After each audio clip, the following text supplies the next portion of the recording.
प्रसार भारती अभिलेखागार की प्रस्तुति सदाबहार सुनहरे दौर का अनमोल खजाना।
से मुझे कोई उम्मीद नहीं।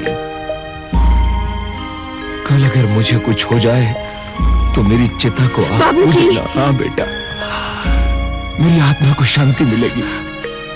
चिता को अपनी मैं दूंगी। चिता को अपनी मैं दूंगी। चिता को अपनी मैं दूंगी।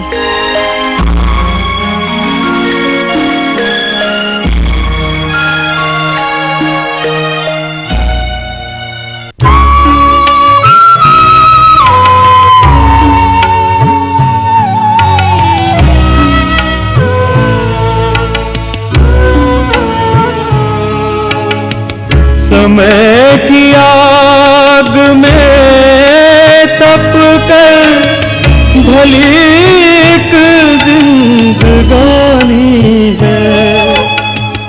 चुनौती हाथ में लेकर लिखी एक नई कहानी है। अंधेरा तो उजाले का, अंधेरा तो उजाले का सदा प्रतिबिंब होता है। सदा प्रतिबिंब होता है। गजब है खेल कुदरत का, अजब ही रंग होता है। जहाँ पर खत्म होता ये वहीं आरंभ होता है। वहीं आरंभ होता है। वहीं आरंभ होता है।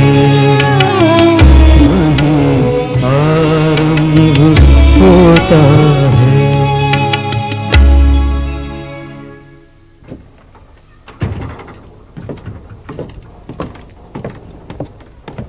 जमुना प्रसाद जी। नमस्ते ताऊ जी। नमस्ते नमस्ते। ताऊ जी, हमें थोड़े ही दिनों में ये सरकारी मकान खाली करना है। अगर कोई और मकान ढूंढ ले तो। क्यों ढूंढ लूं? पिछले 20 साल से इस मकान में रह रहा हूँ, किराया भी बराबर देता हूँ, फिर भला मैं मकान खाली क्यों करूँ? लेकिन जमुना प्रसाद जी, ये बच्चे कहाँ जाएंगे? लो, ये नौकर भी बीच में बोलने लगे। कहीं भी जाए ये मकान खाली नहीं होगा। लेकिन ताऊ जी, हम एक बार कह दिया ना, मकान खाली नहीं होगा। जमुना प्रसाद जी, हमें नौकर मत समझना, तुम समझे? मैं कचहरी में जाकर के तुमसे निपटूंगा और ये मकान खाली करा के छोड़ूंगा। अरे जा जा, बहुत देखे कोर्ट कचहरी वाले, डलवा ले मुकदमा, ले ले मकान। सुनंदा बेटी, रामू के रहते तुम अनाथ नहीं हो सकती। काका। हाँ बेटी, तुम मेरे साथ मेरे घर चलो, मेरे घर। इस जालिम से मैं कचहरी में निपटूंगा, तुम चिंता मत करना। चलो बेटे, चलो मेरे साथ, चलो मेरे घर।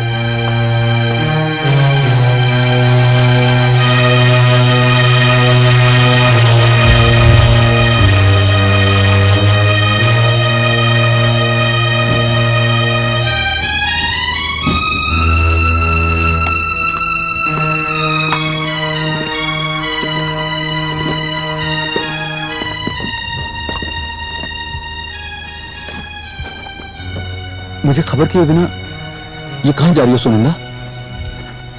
तुम मुझे इतना गैर समझती हो? मुझ पर भरोसा नहीं रहा क्या? चलो, मैं तुम्हें लेने आया हूं। हमारे रास्ते अचानक बदल गए हैं विराट।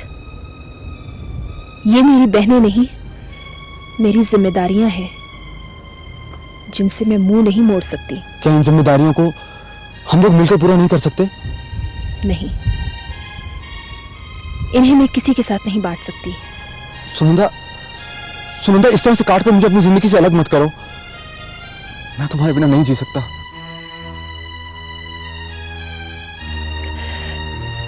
अपने फर्ज से गिरकर मैं चैन से मर भी नहीं सकूंगी। मुझे जाने दो, मुझे मत रोको विराट।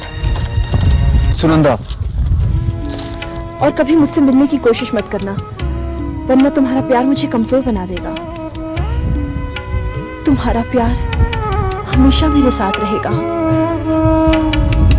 मिलना क्या, बिछड़ना क्या, सफर में साथ चलना क्या, चलो कमर मंजिल का सदा प्रारंभ होता है, सदा प्रारंभ होता है। गजब है खेल कुदरत का, अजब ही रंग होता है। जहाँ पर खत्म होता ये, वही आरंभ होता है, वही हाँ बेटिया, तुम्हारे बाबूजी के कहने से मैंने ये मकान बनवा लिया था, तो आज तुम लोगों के आने से घर बन जाएगा। वैसे बिटिया, जगह बहुत कम है, आप लोगों को तकलीफ तो होगी। ममता की गोद में भी कभी किसी को तकलीफ होती है काका?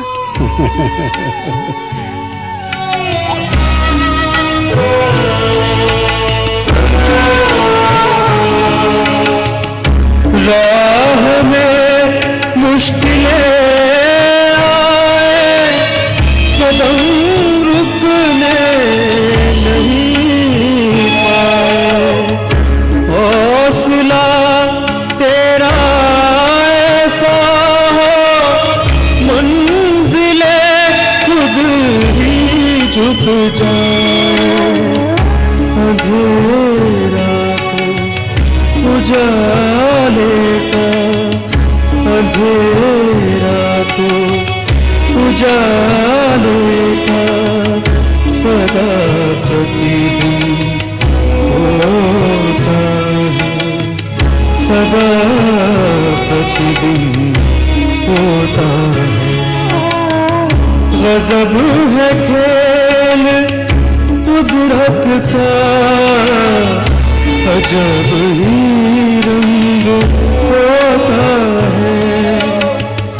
जहाँ पर खत्म होता है, वही आरंभ होता है, वही आरंभ होता है, वही आरंभ होता है, वही आरंभ होता है।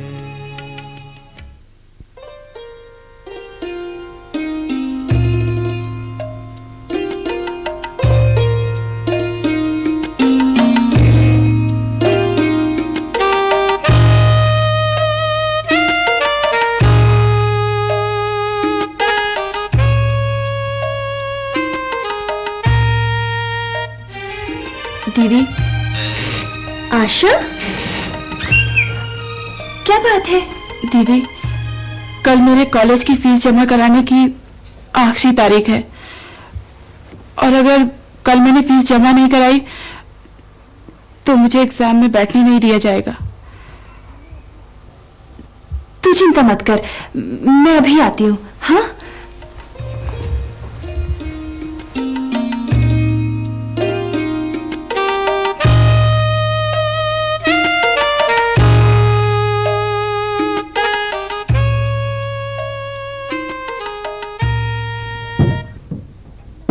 अरे सुनन्ना बेटी। नमस्ते बुआ जी। नमस्ते, कैसी हो? अच्छी हूँ बुआ जी। बैठो। और सुनाओ, आज अपनी बुआ की याद कैसे आ गई? बुआ जी, वो कुछ रुपयों की जरूरत है।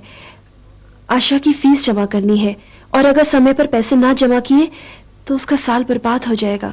ओह, क्या बताऊं बिटिया, यहाँ भी बुरा हाल है। अरे हाँ, वो भाई साहब की पीएफ, ग्रेच्युटी, इंश्योरेंस, उसका क्या हुआ? वो सब तो धीरे धीरे खत्म हो गया और कमाने वाला कोई नहीं है। हाँ वो तो है, पर मेरे पास तो फूटी कौड़ी नहीं, होती तो कभी ना करती। तू तो मेरी आदत जानती है। बुआ जी, आपको याद होगा बाबूजी ने आपको 4000 रुपए दिए थे। अगर उनमें से कुछ बचे हो तो। लो, तो अब अपने भाई के दिए हुए 4000 रुपए भी अपने पे खर्च नहीं कर सकती क्या? नहीं नहीं बुआ जी, मेरा मतलब वो नहीं था। बस बस सुनंदा, मैं सब समझती हूँ।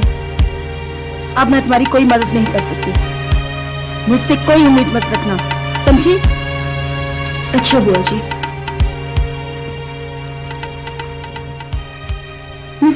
भला टली।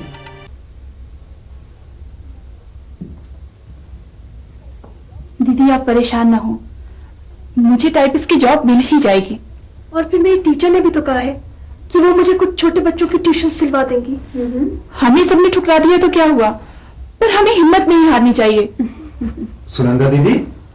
अरे राजा, आपने तो कॉलेज के जमाने में हर म्यूजिक कंपटीशन जीता है, आप चाहें तो आपको काम मिल सकता है। लेकिन राजा, मुझे घर देखना होता है। आप चिंता ना करें दीदी, हम सारा काम संभाल लेंगे। पगली, तू तो बहुत छोटी है अभी। दीदी, हम सब मिलकर काम करेंगे, हिम्मत हो तो हर मुश्किल आसान हो जाती है। हम लड़कियां हैं तो क्या, जिंदगी की लड़ाई लड़ भी सकती हैं और जीत भी सकती हैं। आशा बिल्कुल ठीक कह रही है दीदी। पर मेरा घर पर रहना बहुत जरूरी है। हाँ, दोपहर बाद में कुछ कर सकती हूँ। एक आइडिया है दीदी, आप चाहें तो आप मेरे दोस्त के म्यूजिकल ग्रुप में काम कर सकती हैं। म्यूजिकल ग्रुप में? सच राजा, क्या मैं वहां पर सिलेक्ट हो सकती हूँ? हाँ हाँ, क्यों नहीं, मैं कल ही आपको अपने दोस्त अखिल से मिलवाता हूँ। आशा। अखिल, हेलो। अरे राजा, यार मैं तुम्हारे बारे में सोच रहा था। अच्छा, वो हमारे नए आर्टिस्ट का क्या हुआ? उसी के लिए तो मैं तुम्हें यहाँ लेकर आया हूँ। नमस्कार जी। हाँ, सुनंदा दीदी कॉलेज के जमाने से ही हर म्यूजिक कंपटीशन जीतती आई है, बहुत अच्छा गाती है ये। अच्छा, ओके, हम इन्हें अपने ग्रुप की तरफ से शानदार तरीके से पेश करेंगे, जमा देंगे। Thank you Akhil. Thank you so much. अरे नहीं नहीं, ये तो मेरा फर्ज है। राजा, तुम इन्हें हमारे म्यूजिक डायरेक्टर से मिलवा दो। आइए सुनंदा दीदी, आइए। दोस्तों, आज की शाम हम आपके लिए पेश करने जा रहे हैं एक ऐसी नई कलाकार जो अपने सुरों के जादू से इस महफिल को सराबोर कर देंगी। तो लीजिए आपके सामने आ रही हैं मिस सुनंदा।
बचपन बाबुल की गोद में था, आंगन का कोना कोना किलकारियों से भरा था। सपने नए सजाए, सपने नए सजाए, वो प्यार भरे रह रह के याद आए। वो दिन प्यार भरे रह रह के याद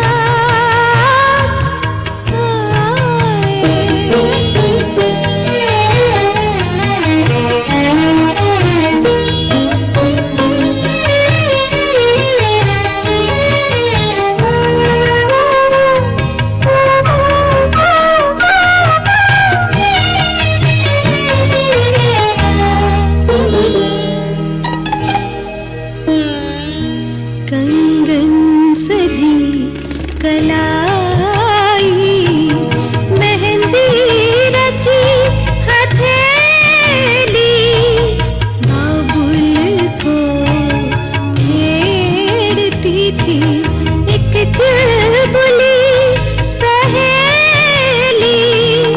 मेरा ब्याह वो रचाए, मेरा ब्याह वो रचाए। वो दिन प्यार भरे रह रह के याद आए। वो दिन प्यार भरे रह रह के याद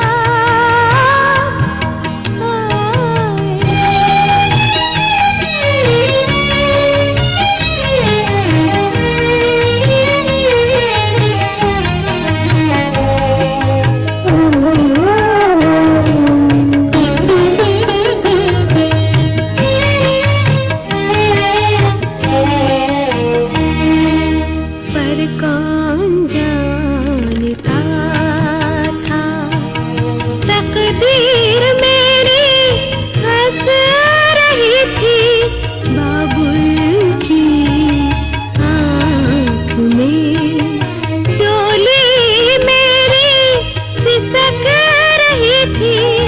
आंसू से धुल ना पाए, आंसू से धुल ना पाए। वो दिन प्यार भरे रह रह के याद आए। वो दिन प्यार भरे रह रह के याद आए।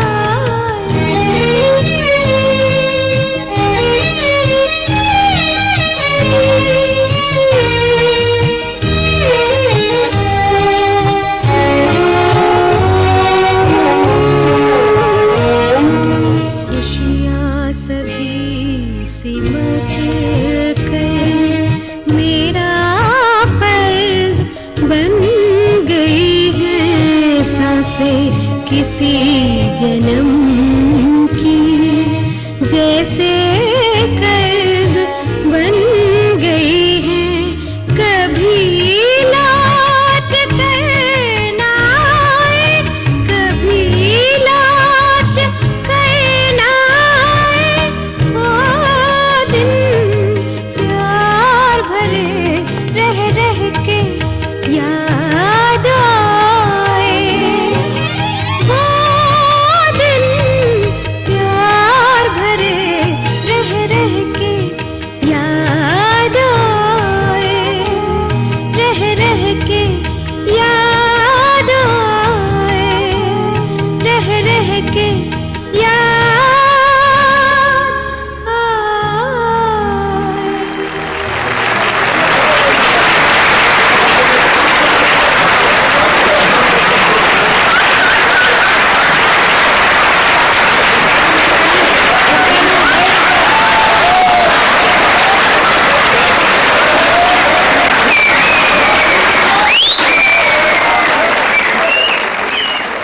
सुनंदा दीदी, कल तो आपने सचमुच कमाल कर दिया।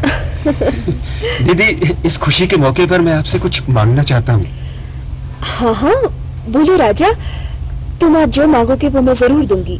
दीदी, वो मैं संगीता से शादी करना चाहता हूँ और संगीता भी मुझसे। मुझे कोई इतराज नहीं है, लेकिन राजा मैं चाहती थी कि पहले आशा की शादी हो। दीदी, मैं अभी शादी नहीं करूंगी। मैं अभी और आगे पढ़ना चाहती हूँ। अगर आप मेरी बजाय लता और असीम के बारे में सोचेंगी तो मुझे बहुत अच्छा लगेगा। लता और असीम? हाँ दीदी। अच्छा, लता, संगीता, इधर आना जरा। कमाल हो गया, मुझे तो पहले पता ही नहीं चला। लता, तूने मुझे तो कुछ बताया ही नहीं। हाँ?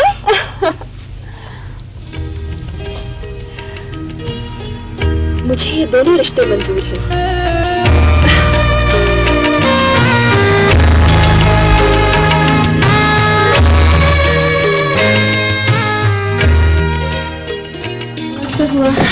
नमस्ते सुनंदा का। आओ। अरे बुआ, कैसी हो? आज कैसे कृपा की? अरे मुझे तो हमेशा तुम लोगों की चिंता लगी रहती है। अच्छा, इससे मिलो, ये दिनेश, दिनेश शर्मा। नमस्ते। नमस्ते। आइए बैठिए ना। करोड़ों का कारोबार है इसका, इंपोर्ट एक्सपोर्ट का बिजनेस है। 5 कारें, 3 बंगले और करोड़ों का बैंक बैलेंस है इसका। हाँ। Import export?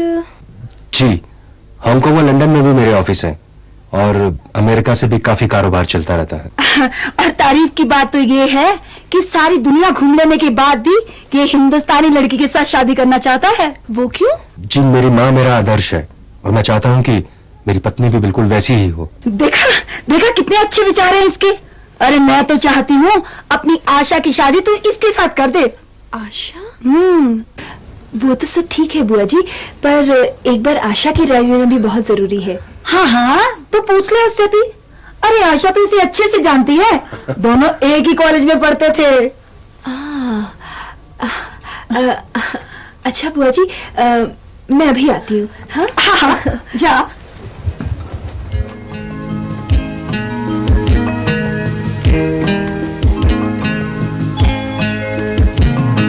क्यों आशा, तेरी क्या राय है इस लड़के के बारे में? हाँ? रामू काका, आप क्या कहते हैं?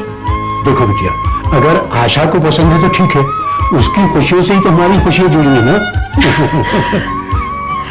रामू काका, हाँ? घर में कुछ मीठा है? हाँ है, अभी लाया।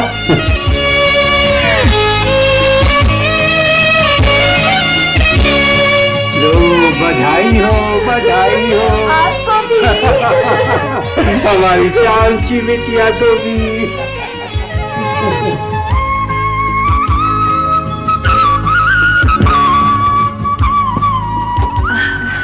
पूछ लिया बिटिया से? जी बुआ जी, हमें ये रिश्ता मंजूर है। अरे ये की ना समझदारी की बात। लो बेटा मुंह मीठा करो।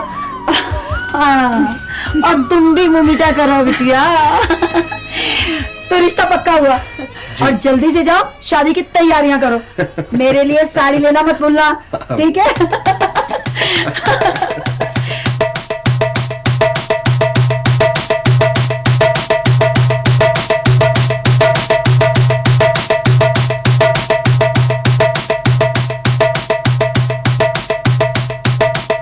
सुनंदा बेटी, बंटी नहीं आया, उसकी कोई खबर भी नहीं आई।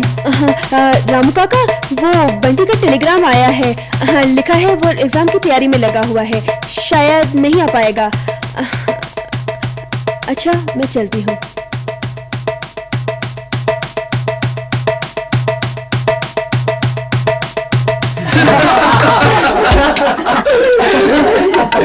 यार बंटी, कल हम सब बिछुड़ जाएंगे, फिर न जाने कब मुलाकात होगी। लेकिन यार आज का दिन हमेशा याद रहेगा। कुछ भी हो यार, छुट्टियों का मजा होता है हिल स्टेशन पे, लेकिन हमें जाना होता है अपने घर। क्या फर्क पड़ता है यार, 1 महीने की तो बात है, फिर आ रहे हैं, 1 साल फिर पढ़ाई के बहाने ऐश करेंगे।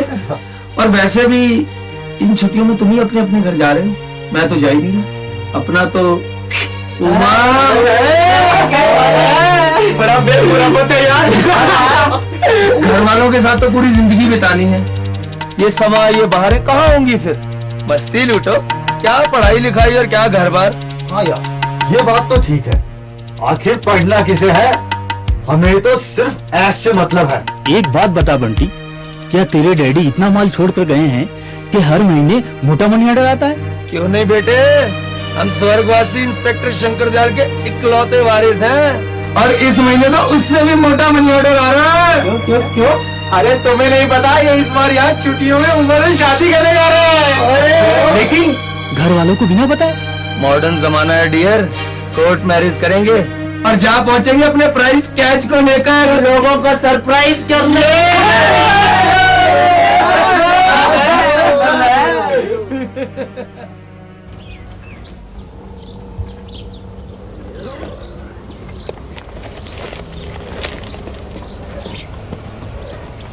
दीदी चाय।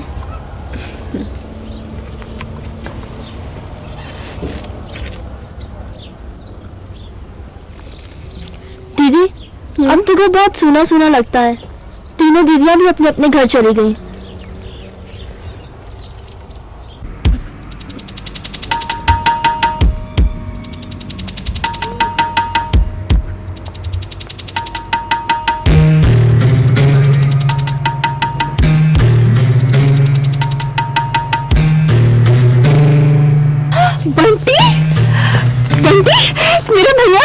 कैसा है तू?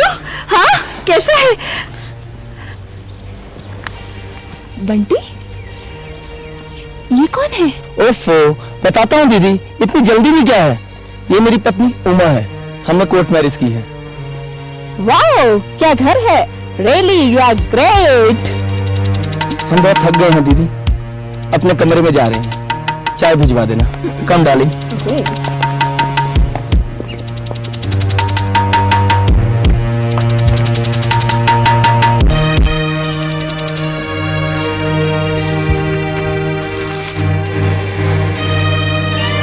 इला, जरा बंटी और उमा को तो बुला ला। अच्छा दीदी।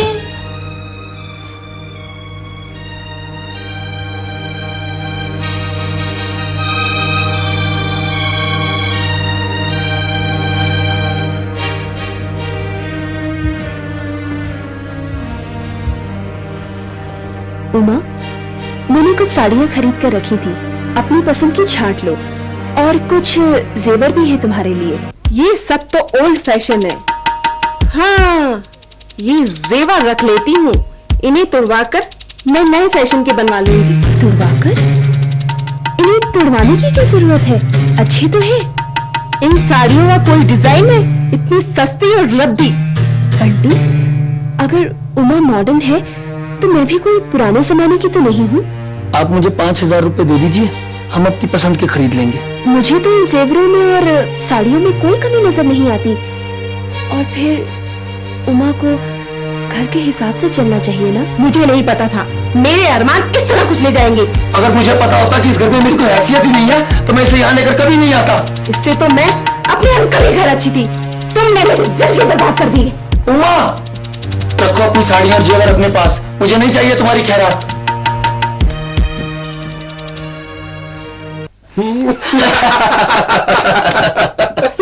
वाह जीजा जी वाह।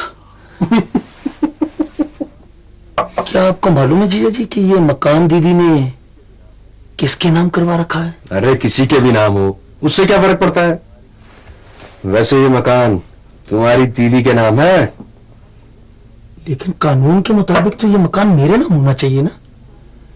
दीदी की शादी हो जाएगी तो ये सारी जायदाद तो उसके पति की हो जाएगी। प्लीज कुछ कीजिए ना जीजा जी। अरे हाँ, इसके बारे में तो मैंने कभी कुछ सोचा ही नहीं। अगर ऐसा हुआ तो मैं भी तो अपना हिस्सा लूंगा। वैसे तुम चिंता मत करो, मैं जरूर कुछ ना कुछ करता हूं।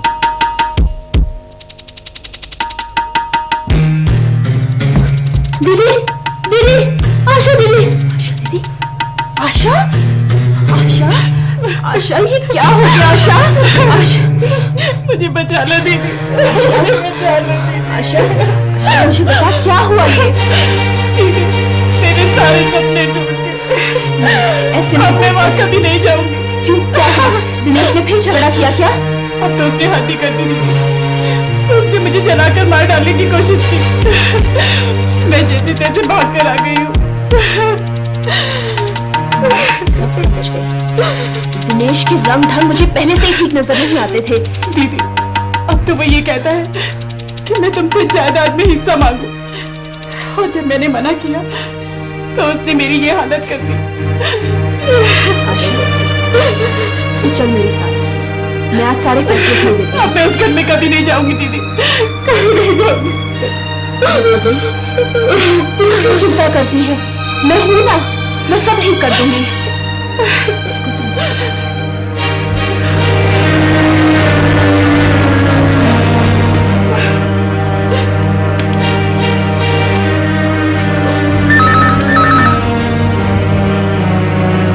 हेलो, हेलो अंकल, मैं सुनंदा बोल रही हूँ। सुनंदा, हाँ कहो बेटे क्या बात है? अंकल, अंकल वो आशा घर पर आई हुई है और उसको दिनेश ने जलाकर मार डालने की कोशिश की है। क्या? जी। लेकिन बेटा आशा ठीक तो है ना? जी वो ठीक तो है लेकिन बहुत घबराई हुई है। ठीक है बेटा, तुम यहाँ मेरे पास आ जाओ, मैं दिनेश को भी बुलवाता हूँ। मैं अभी पहुंच रही हूँ। ओके।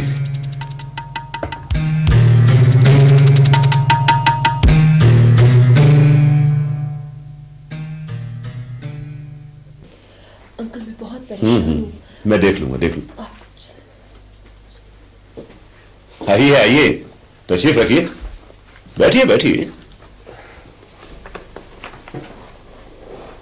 और सुनाइए, आपका बिजनेस कैसा चल रहा है? जी बस ठीक ही चल रहा है। आजकल काफी वर्ड टूर लग रहे हैं। अमेरिका वाला कारोबार कैसा है?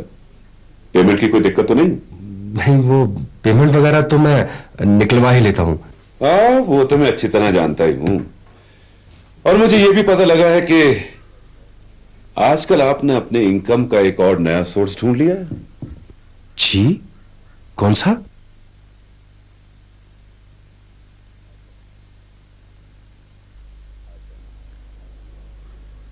आशा।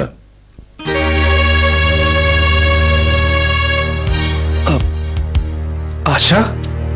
हाँ आशा, जिसे आपने अपनी पत्नी से ज्यादा पैसे हासिल करने का जरिया समझा और उसके लिए आपने उसे जला देने में भी संकोच नहीं किया। जी, वो तो एक हादसा था। झूठ मत बोलो, झूठ का कारोबार करते हो तुम, झूठ के बंगलों में रहते हो और झूठ की गाड़ियों में घूमते हो। लेकिन शायद आपको इस बात का अंदाजा नहीं है कि झूठ की गाड़ी सीधा जेल में आकर रुकती है। मुझे माफ कर दीजिए। माफ कर दूं? आपको माफ कर दूं, जिसने धोखा देकर शादी करी जिसने हमारी मासूम बेटी को जला देने की कोशिश करी, उसे माफ कर दो?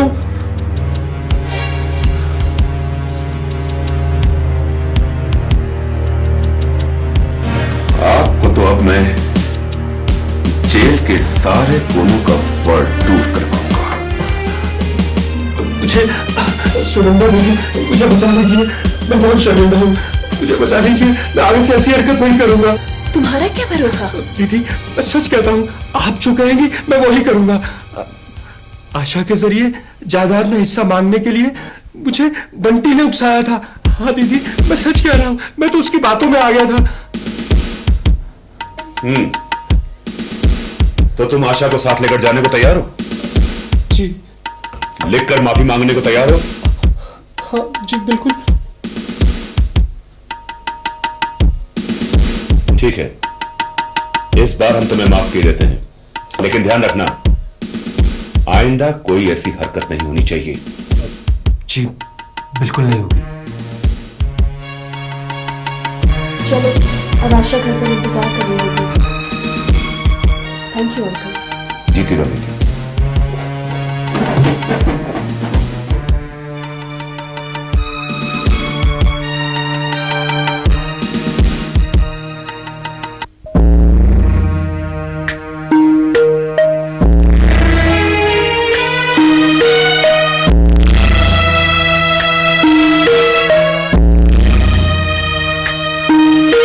मैं चाहता हूँ कि इला की जिम्मेदारियों के बारे में सब बातें साफ साफ तय हो जानी चाहिए। हाँ और क्या, तुम्हारी सुनंदा दीदी शादी करके अपने घर जाए। वो था तो सही विराट नाम का कोई लड़का कॉलेज में। सच, दीदी और विराट की जोड़ी कितनी अच्छी लगेगी। हाँ, आखिर सुनंदा दीदी को भी अपना घर बसाने का अधिकार है। अपना घर? अरे बेचारे बंटी का क्या होगा, उसका भी तो अपना घर बस गया है। मैं तो कहती हूँ बंटी को उसका हक दे ही देना चाहिए। वो आप क्यों हम बहनों के बीच में पड़ती हैं? बंटी को जो कहना है खुद कहेगा। तो मैं खुद कह देता हूँ, मैंने कौन सी बेईमानी की है? तुम्हारा मतलब है दीदी ने बेईमानी की है? बाबूजी की मौत के बाद जितना पैसा जहाँ से मिला सब हजम कर चुकी है, उसका कोई हिसाब है? भाभी, आप बिना सोचे समझे लांछन लगा रही हैं। हाँ, सोच समझकर स्कीम बनाकर तो दीदी काम करती है। क्या चतुराई से सारा माल अंदर किया है ताकि बाद में विराट के साथ मजे उड़ा सके। बस करो बंटी, बहुत हो गया। ऐसा कौन सा माल हड़प लिया है तुम्हारी दीदी ने? हैं? अपनी हड्डियां रगड़ रगड़ कर उसने तुम्हें पाला पोसा है। दिन रात कड़ी मेहनत कर अपना खून जलाकर उसने तुम्हें परवरिश दी है। ये तो चाल है, मैं क्या समझता नहीं? दिखाने के लिए छोटे सुख त्याग दिए ताकि बड़े सुखों की गारंटी हो जाए। और क्या, इन बहनों को अपनी मर्जी के दूल्हे दिला दिए ताकि इनका मुंह बंद रहे। क्या मतलब है आपका? हाय, कितनी बोली है बेचारी, मतलब समझती नहीं। पैसा सारा हजम करने के बाद अब मकान भी दीदी ने अपने नाम लिखवा लिया है। हमारी दीदी ने हमेशा दिया है, छीना कुछ नहीं है।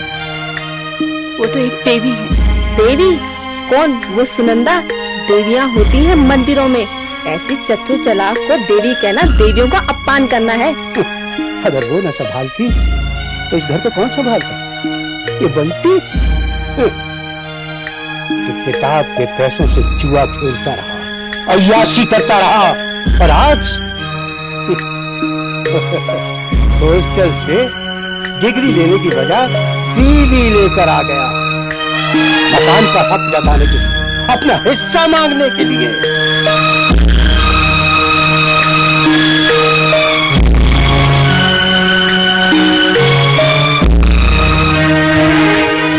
रामू काका,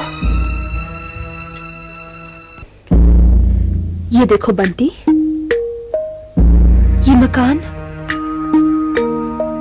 मैंने पहले ही तुम्हारे नाम कर दिया था, ये सोचकर कि एक दिन जब तुम बड़ी आदमी बन जाओगे तो तुम्हें सौंप दूंगी। आखिर बाप के मकान पर तो बेटे का ही हक होता है ना, और तुम्हारे जैसे सपूत का तो ज्यादा ही।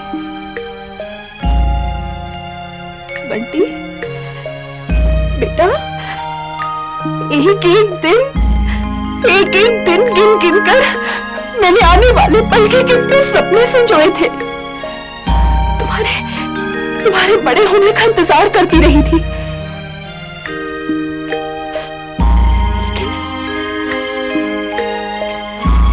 लेकिन कितना गलत गलत सोचती थी मैं,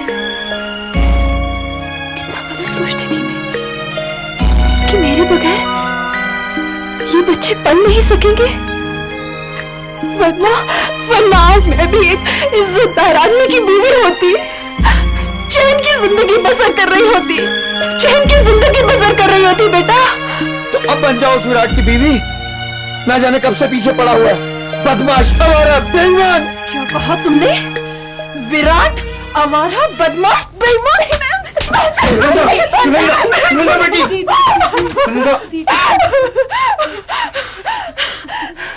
सब कुछ खत्म हो गया। सुनंदा बेटी।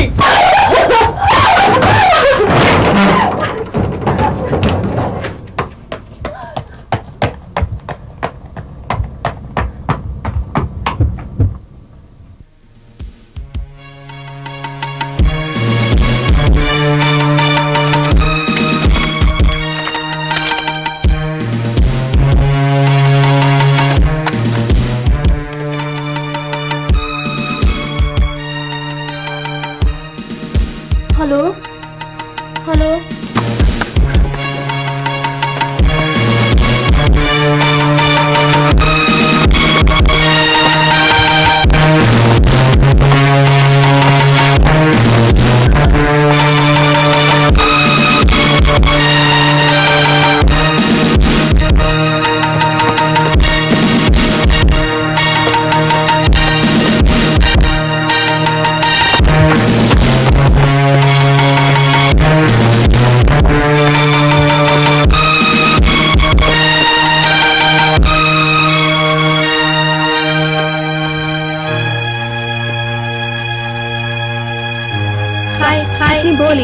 बेचारी मतलब समझती नहीं। पैसा सारा हजम करने के बाद मकान भी दीदी नाम लिखवा लिया है। देवी कौन? वो सुनंदा।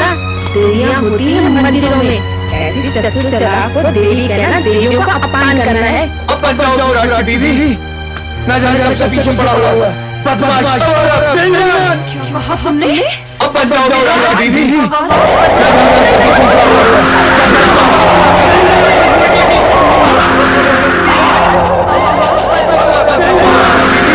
हुआ है, ना जाने कब से पीछे पड़ा हुआ है, बदमाश, आवारा, बेईमान।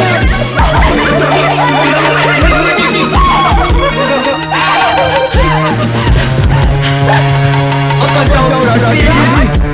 ना जाने कब से पीछे पड़ा हुआ है, बदमाश,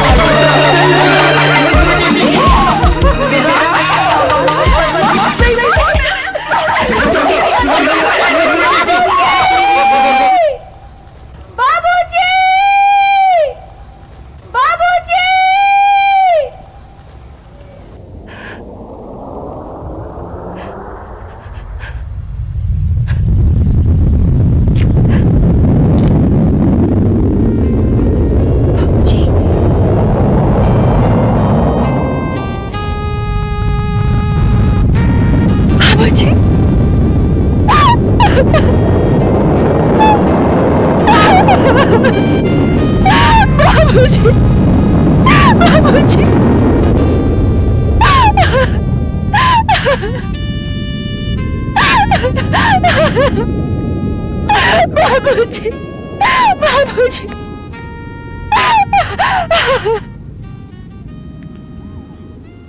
सुनंदा, सुनंदा,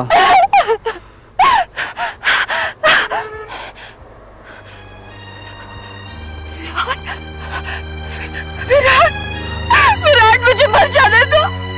सब कुछ खत्म हो गया, विध्वंस हो गया। नहीं सुनंदा, नहीं। जानती हो, विध्वंस ही पुनर्निर्माण का कारण है। जब सब कुछ खत्म हो जाता है तभी एक नई शुरुआत होती है। तुम क्यों अपने आप को खत्म कर देना चाहती हो? हाँ, मेरी आंखों में देखो, क्या तुम्हें जिंदगी नजर नहीं आती?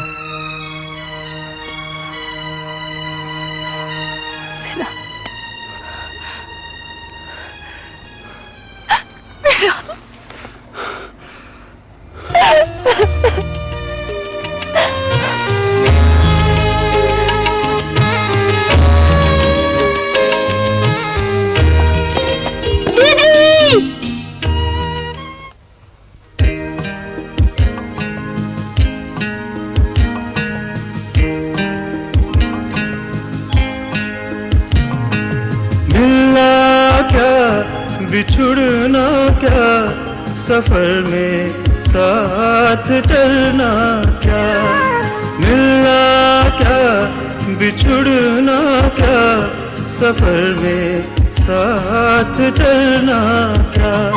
चलो तो मोड़ मंजिल का, चलो तो मोड़ मंजिल का, सदा प्रारंभ होता है, सदा प्रारंभ होता है। गजब है खेल कुदरत का, अजब ही रंग होता है। गजब है खेल कुदरत का, अजब ही रंग होता है। जहाँ पर खत्म होता ये, वहीं आरंभ होता है। जहाँ पर खत्म होता ये, वहीं आरंभ होता है, वहीं आरंभ होता